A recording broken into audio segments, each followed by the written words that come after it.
Everybody, Peter Zeihan here, coming to you from the Ratuzy Bananski in Poland with Tyler in downtown Poznan.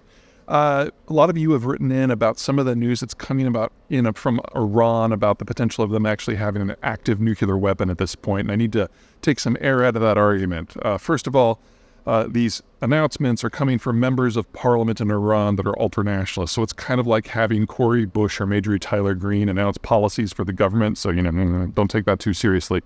But more importantly, the technology that's in question here, it's not clear it's something that the Iranians can do. Now, I know that sounds a little weird. We've been hearing intelligence agencies across the West warning about the imminence of an Iranian nuclear program or a nuclear weapon for quite some time, but that's kind of the point. Supposedly, Iran has been 6 months away from having an active nuke for 25 years now. And at some point, it's not just an issue of putting up or shutting up, it's an issue of dissecting the technology that's in question and what is actually necessary.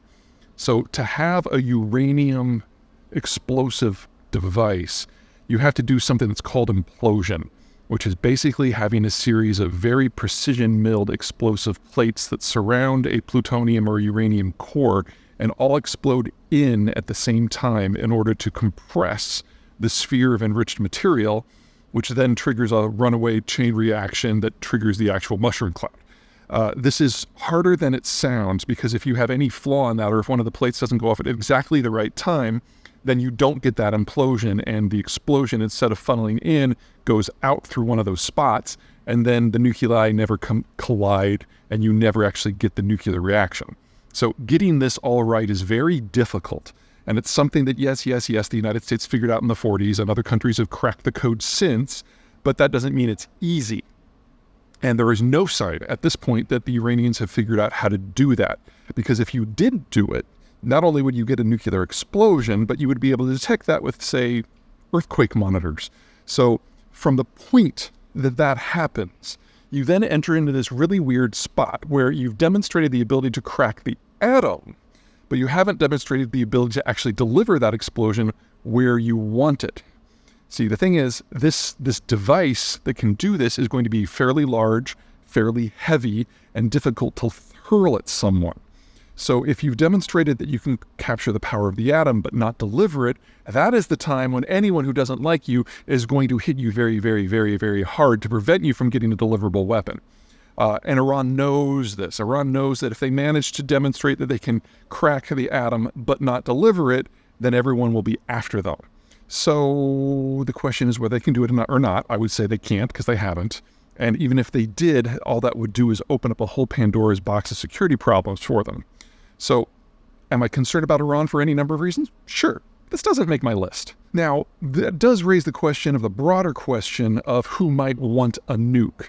As we've seen over the last 80 years, the countries that develop a nuclear arsenal are the ones who don't think that they can win a conventional conflict.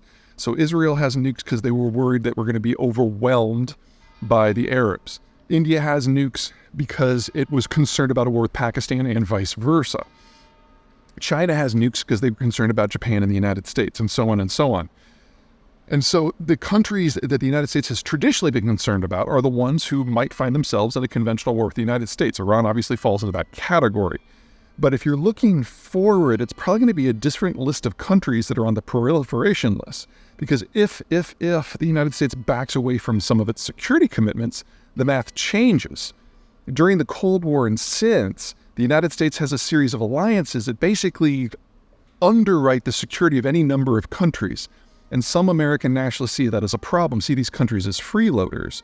But should the United States no longer provide the nuclear umbrella, a lot of these countries are going to feel that they have to take care of themselves. And for many of them who don't think they can win a conventional fight against a superior conventional force, that means nukes. So during the Cold War, China had nukes to fend us off, but the Koreans, the Taiwanese, and the Japanese felt they didn't need one. You remove the United States from that strategic competition, and all of a sudden, they do.